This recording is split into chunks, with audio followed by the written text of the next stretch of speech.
Breaking news SLBC ప్రమాదం తర్వాత లోపల ఆ 8 మంది పరిస్థితి ఏంటి? ఎస్ఎల్బిసి ప్రమాదంలో ఆ టన్నెలో 8 మంది చిక్కుకున్నారు.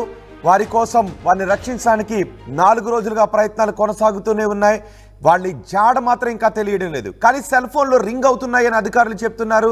దీంతో తెలుగు రాష్ట్రాల ప్రజలు కూడా చాలా ఉత్కంఠగా ఎదురు చూస్తున్నారు. లోపల చిక్కుకున్న కార్మికులు క్షేమంగా బయటకు రావాలి అని మంత్రులు కూడా అక్కడికి వెళ్లి సహాయక చర్యలను పర్యవేక్షిస్తున్న దృశ్యాలు ఆర్టీవీ స్క్రీన్ పైన చూస్తున్నాం.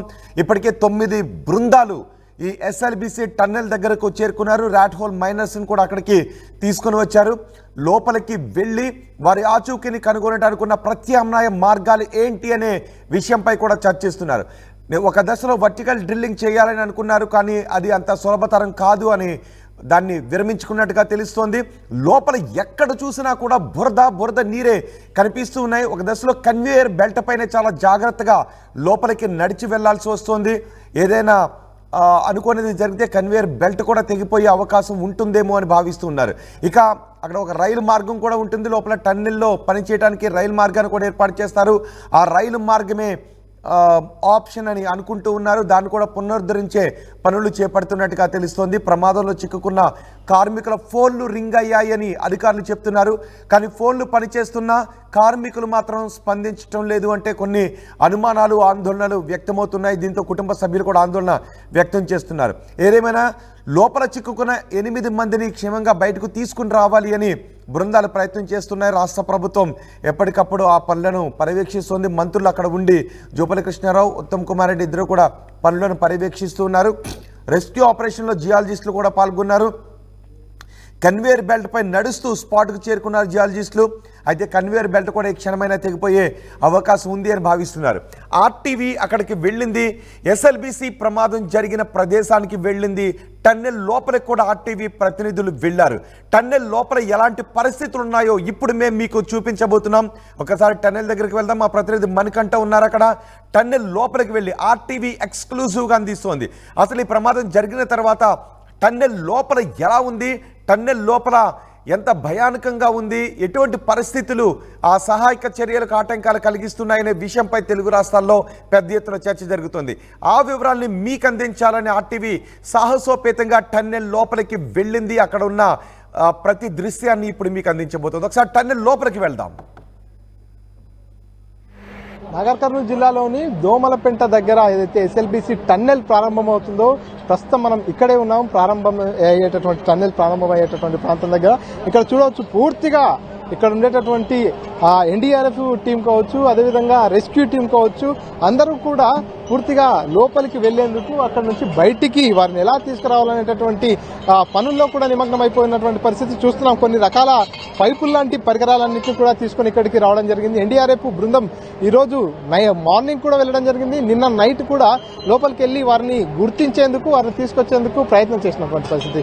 సో అక్కడ ఉన్నటువంటి పరిస్థితులని అన్నింటినీ కూడా అంచనా వేసుకున్న తర్వాత మళ్లీ వీరంతా కూడా లోపలికి వెళ్లేటటువంటి ప్రయత్నం చేస్తున్నారు. లోపలికి వెళ్లి వారిని తీసుకురావడానికి అక్కడికి లోపలికి వెళ్లేందుకు పూర్తిగా కొన్ని రకాలైనటువంటి పరికరాలంతా కూడా ఉపయోగిస్తున్నటువంటి దృశ్యాలు చూస్తున్నాం. సో ఇక్కడ మనం ఏదైతే ఒక ట్రైన్ చూస్తున్నాం, ఇక్కడ కనిపించేటటువంటి ఈ ట్రైన్ ఏదైతే ఉందో ఈ ట్రైన్ గుండానే నిత్యం ఇక్కడ పనిచేసేటటువంటి కార్మికులు కావచ్చు, ఇంజనీర్లు కావచ్చు, సిబ్బంది కావచ్చు, వారంతా కూడా ఇదే ట్రైన్ లో కూర్చొని లోపలికి వెళ్తారు. ఈ టన్నెల్ లోపలికి ఈ ట్రైన్ సహాయంతో లోపలికి వెళ్తారు. సో ఈ ట్రైన్ ద్వారా 14 కిలోమీటర్లు లోపలికి వెళ్లినటువంటి కార్మికులు, ఇంజనీర్లంతా కూడా అక్కడ పూర్తిగా పనులు చేస్తున్నటువంటి సందర్భంలో ఒక్కసారిగా ఈ ప్రమాదం జరగడం జరిగింది. ఈ నేపథ్యంలోనే వారంతా కూడా అక్కడే ఇబ్బంది పడుతున్నటువంటి పరిస్థితి. చూద్దాం, ఒకసారి ఆ టన్నెల్ దగ్గరికి వెళ్దాం, టన్నెల్ లోపలికి వెళ్లే ప్రయత్నం చేద్దాం. అసలు టన్నెల్ లోపల పరిస్థితి ఏ విధంగా ఉంది అంటే మనము దాదాపుగా కొంచెం దూరం వెళ్లేటటువంటి ప్రయత్నం చేద్దాం. 14 కిలోమీటర్ల దూరం అంటే అక్కడ సిచ్యువేషన్ ఏ విధంగా ఉండొచ్చు మనం అంచనాకు రాగలుగుతాం. ఎందుకంటే స్టార్టింగ్ లో ఉండేటటువంటి సిచ్యువేషన్ ని చూసుకున్నట్టయితే టన్నెల్ లోపల ఉండేటటువంటి సిచ్యువేషన్ కూడా కొంచెం అంచనా వేసుకునేటటువంటి అవకాశం ఉంటుంది. సో ఇక్కడ చూస్తున్నాం పూర్తిగా టన్నెల్ లోపలికి ప్రవేశించేటటువంటి ఎంట్రీ ఏదైతే ఉందో ఈ ఎంట్రీ దగ్గర ప్రస్తుతం మనం ఉన్నాం. చూస్తున్నాం ఇక్కడ ఏదైతే ఇక్కడ నుంచే పూర్తిగా లోపలికి వెళ్లేటటువంటి సిచ్యువేషన్. ఇదే టన్నెల్ పూర్తిగా 14 కిలోమీటర్ల మేర ఇప్పటి వరకు కూడా పనులు పూర్తయిపోయినటువంటి నేపథ్యంలో 14 కిలోమీటర్లంతా కూడా వెళ్తున్నటువంటి నేపథ్యంలోనే ఈ ప్రమాదం జరిగింది. సో ఇది చూస్తున్నాం కదా, ఇక్కడ టన్నెల్ దగ్గర లోపలికి వెళ్తున్నాం. ఒకసారి ఎక్స్క్లూజివ్గా RTV లోపలికి వెళ్ళే ప్రయత్నం చేస్తుంది. ఈ టన్నెల్ లోపలనే 14వ కిలోమీటర్ దగ్గర పనులు జరుగుతున్నటువంటి నేపథ్యంలో అక్కడే ఒక్కసారిగా ఈ పైనుంచి పైకప్ అంతా కూడా కూలిపడిపోయినటువంటి పరిస్థితి చూస్తున్నాం. దాదాపుగా ఎంత విశాలంగా ఉందో చూడొచ్చు. పూర్తిగా దాదాపుగా కొన్ని మీటర్ల విస్తీర్ణంలో కూడా విశాలంగా ఉంది. అదేవిధంగా కొన్ని మీటర్ల ఎత్తు ఉన్నటువంటి పరిస్థితి. ఇంత పెద్దటి సొరంగ మార్గంలో ఆ కార్మికులు ఆ ఇంజనీర్లంతా కూడా స్ట్రక్ అయిపోయినటువంటి పరిస్థితి. ఈ నేపథ్యంలోనే అసలు లోపలంతా కూడా కారు చీకట్లు ఉన్నటువంటి పరిస్థితి. ఈ చీకట్లన్నింటినీ కూడా చూస్తున్నాం విజువల్స్ లో కూడా. పూర్తిగా ఇదంతా కూడా నీరంతా కూడా ఇక్కడ కనిపిస్తుంది. వాటర్ అంతా కూడా లోపల వచ్చినటువంటి వాటరే అనుకుంటా ఇదంతా కూడా. ఇక్కడ ఏదైతే సొరంగ మార్గం నుంచి లోపలికి వెళ్తున్నటువంటి నేపథ్యంలో లోపలికి వెళ్లే కొద్దీ కూడా వేడి పెరుగుతున్నటువంటి పరిస్థితి. అదేవిధంగా ఇక్కడంతా కూడా వాటర్ కనిపిస్తుంది. లోపలికి వెళ్లేందుకు వచ్చేందుకు ఇక్కడ ట్రైన్ల లాంటి ట్రైన్లు కూడా ఉన్నటువంటి పరిస్థితి. ఈ నేపథ్యంలోనే పూర్తిగా లోపలికి వెళ్తున్న కొద్దికి కారు చీకట్లు కమ్మేస్తున్నాయి. పూర్తిగా కొంత వేడి ఉక్కపోత కూడా స్టార్ట్ అవుతున్నటువంటి పరిస్థితి. మరో పక్క భారీ శబ్దం కూడా వినిపిస్తున్నటువంటి పరిస్థితి. సో కొద్ది దూరంలోనే ఇటువంటి సిచ్యువేషన్ ఉందంటే మనం దాదాపుగా ఇక్కడ దాకా రావడానికి కేవలం ఒక 100 మీటర్లు, ఒక 150 మీటర్స్ దాకా వచ్చాము. ఇంకా లోపలికి 14 కిలోమీటర్లు ఇట్లాగే ఉంటుంది పరిస్థితి అంతా కూడా. ఈ 100 కిలోమీటర్ల దగ్గరే కొంత చీకటి కనిపిస్తుంది మనకంతా కూడా. అదేవిధంగా కొంత వేడిమి కూడా అనిపిస్తుంది. ఆ ముందుకు ఏదైతే 14 కిలోమీటర్ దగ్గర ప్రమాదం జరిగిందో అక్కడ పూర్తిగా అన్ని రకాల వసతులు కోల్పోయాయని చెప్పవచ్చు. కొన్ని రకాల ఈ పైప్ లైన్స్ ఏవైతే ఉన్నాయో ఇక్కడ కనిపించేటటువంటి పైప్ లైన్స్ ద్వారా అక్కడ పని చేసేందుకు కొన్ని పైప్ లైన్స్, ఆక్సిజన్ కు సంబంధించిన పైప్ లైన్స్ ఇవన్నీ కూడా అక్కడ దాకా వెళ్తుంటాయన్నట్టు. ఈ ప్రమాదం దాటికి పైప్ లైన్లు అన్ని కూడా లీకేజ్ అయినట్టుగా కూడా తెలుస్తుంది. సో మరి అక్కడ ఆక్సిజన్ లెవెల్స్ అక్కడికి వెళ్ళినటువంటి NDRF బృందం అయితే అక్కడ ప్రస్తుతానికి ఆక్సిజన్ లెవెల్స్ బాగానే ఉన్నాయని చెప్పుకొస్తున్నటువంటి పరిస్థితి. సో 14 కిలోమీటర్లు మనం దాదాపుగా 200 మీటర్ల వరకు ముందుకు వచ్చేసాం. 200 నుంచి 300 మీటర్ల వరకు లోపలికి వచ్చేసాం. ఇప్పటికే ఇక్కడే పూర్తిగా చీకట్లు, అక్కడక్కడ ట్యూబ్ లైట్లు అమర్చినప్పటికీ కూడా పూర్తిగా ఇదంతా కూడా కారు చీకట్లుగా కనిపిస్తున్నటువంటి పరిస్థితి. మరి 14 కిలోమీటర్ల అవతల పూర్తిగా ప్రమాదం జరిగినటువంటి ప్రాంతంలో మట్టి, నీరు, బురద ఉన్నటువంటి ఆ ప్రాంతంలో వారి పరిస్థితి ఏంటి ఒక్కసారి ఆలోచించుకుంటేనే భయం వేస్తుంది. మరంతా కూడా 24 గంటల పైన అయిపోతుంది. దాదాపుగా 24 గంటలు పూర్తయిపోయింది. ఇప్పటికీ కూడా అక్కడే నరక యాతన అనుభవిస్తున్నారు.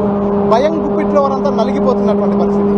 నీరు, మట్టి, బురద అదంతా వస్తున్నటువంటి క్రమంలో వారు ఎక్కడ ఉండాలి, ఎక్కడ తలదాచుకోవాలి, అడుగు తీసి అడుగు పెట్టాలంటే ఆ మట్టి నీరు కలిసినటువంటి నేపథ్యంలో అంతా కూడా బురదమయమైపోయినటువంటి పరిస్థితి. కాబట్టి ఎక్కడ లోతుగా ఉంటుందో, ఎక్కడ మట్టిలో కూరుకుపోతామో, ఎటు వెళ్తే ఎటువంటి ప్రమాదం పొంచి ఉందో తెలియనటువంటి పరిస్థితి. ఈ లైట్స్ అన్ని కూడా కొద్ది దూరం వరకే ఉన్నట్టుగా తెలుస్తుంది. ప్రమాదం జరిగిన దగ్గర పూర్తిగా చీకటి ఉందంటూ కూడా NDRF సిబ్బంది అంతా చెప్పుకొస్తున్నటువంటి పరిస్థితి. మరి ఆ చీకట్లలో వారు ఎలా ఉంటున్నారు, ఎటువంటి ఇబ్బందులు పడకపోతున్నారు ఆలోచించడానికే భయం వేస్తున్నటువంటి పరిస్థితి. సో వారందరినీ కూడా సురక్షితంగా తీసుకొచ్చేందుకు అధికారులు చేస్తున్నటువంటి శ్రమ, అధికారులు చేస్తున్నటువంటి ఎఫర్ట్స్ అన్ని కూడా ఫలించాలని కోరుకుందాం. లోపల చిక్కుకున్నటువంటి ఆ 8 మంది ఇంజనీర్లతో పాటు కార్మికులంతా కూడా సురక్షితంగా బయటికి రావాలని కోరుకుందాం. ఇప్పుడు మనం చూసుకున్నట్టయితే దాదాపుగా నేను వచ్చి కొన్ని క్షణాల వ్యవధి అవుతుంది. ఈ క్షణాల వ్యవధిలోనే మెల్లిగా చెమట పట్టేస్తుంది. అంటే నేను వచ్చిన కొన్ని 100 మీటర్ల లోపలే ఈ రకమైనటువంటి సిచ్యువేషన్ ఉందంటే 14 కిలోమీటర్ల అవతల ప్రమాదం జరిగినటువంటి ప్రాంతంలో మరంతా కూడా కరెంటు లేదు, భూమికి చాలా లోతుగా ఉన్నారు. అక్కడ వారి సిచ్యువేషన్ ఏంటి? చాలా భయానకమైనటువంటి పరిస్థితుల్లో ఆ 8 మంది ఉన్నారు. వారంతా కూడా సజీవంగా ఉండాలని చెప్పి అందరూ కోరుకుంటున్నారు. ఆ 8 మంది మృత్యువుని జయించి బయటికి రావాలంటూ కూడా కోరుకుంటున్నారు. RTV కూడా కోరుకుంటుంది ఈ ప్రమాదంలో చిక్కుకుపోయినటువంటి ఆ 8 మంది కూడా మృత్యువు ఒడి నుంచి తప్పించుకొని బయటికి రావాలి, మృత్యుంజయుల్లా ప్రాణాలతో బయటికి అడుగు పెట్టాలంటూ కూడా కోరుకుంటున్నటువంటి పరిస్థితి. సో మొత్తానికి చాలా క్రిటికల్ పొజిషన్ లోనే ప్రస్తుతం వారు ఉన్నారు. వారందరినీ కూడా సురక్షితంగా బయటికి తీసుకొచ్చేందుకు NDRF, SDRF బృందాలతో పాటు ఇండియన్ ఆర్మీ, నేవీ కూడా రంగంలోకి దిగేటటువంటి అవకాశం ఉంది. దీనిపై కేంద్ర రాష్ట్ర ప్రభుత్వాలు చాలా సీరియస్ గా తీసుకున్నాయి. అందరినీ కూడా సురక్షితంగా బయటికి తీసుకొచ్చేటటువంటి ప్రయత్నం చేస్తున్నాయి. సో చూద్దాం, మనమంతా కూడా కోరుకుందాం వారంతా సురక్షితంగా బయటికి రావాలంటూ కూడా కోరుకుందాం. మరి ఇంకా ఎంత సమయం పడుతుంది అనేది ఎవరు కూడా అంచనా వేయలేకపోతున్నారు. అక్కడ ఉన్నటువంటి సిచ్యువేషన్ చూసినట్టయితే వారిని బయటికి తెచ్చేందుకు ఎంత సమయం పడుతుంది అనేది ఎవ్వరూ అంచనా వేయలేనటువంటి పరిస్థితి ఉంది. సో ఒక్కొక్కరుగా బృందాలని లోపలికి వెళ్తున్నాయి, వారు ప్రయత్నాలు చేస్తున్నారు. మరి ఫైనల్ గా ఏం జరుగుతుంది అనేది వేచి చూద్దాం.